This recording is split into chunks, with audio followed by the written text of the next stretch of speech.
So in this video, we're going to talk about the Samsung Galaxy Z Fold 8. And trust me, this one might not be the upgrade you're expecting, because Samsung is making some very interesting decisions this time. All right, so according to recent leaks and reports, the Galaxy Z Fold 8 is already in development. And while at first glance it may look familiar, there are a few subtle changes that could actually matter a lot in real-world use. Let's start with the design. From what we're hearing, Samsung is sticking with a similar overall form factor, meaning you'll likely still get that large inner folding display and a tall outer screen. But here's where it gets interesting. There are rumors of a smaller camera cutout on the cover display, which could mean improved under-display camera tech or better screen utilization.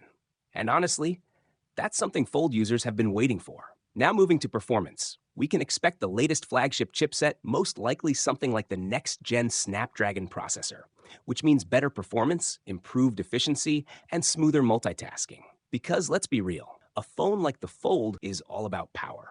But here's the big question. Is that enough? Because if you were expecting a major redesign or something revolutionary, this might feel more like a refinement than a reinvention.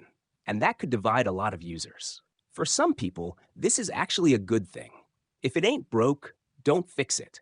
But for others, especially those waiting to upgrade from older Fold models, you might be expecting more. So yeah, the Galaxy Z Fold 8 is shaping up to be a polished upgrade rather than a dramatic one.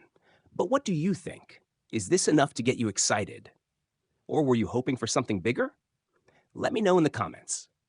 And if you want to stay updated with the latest Samsung leaks and hidden features, make sure to subscribe because there's a lot more coming.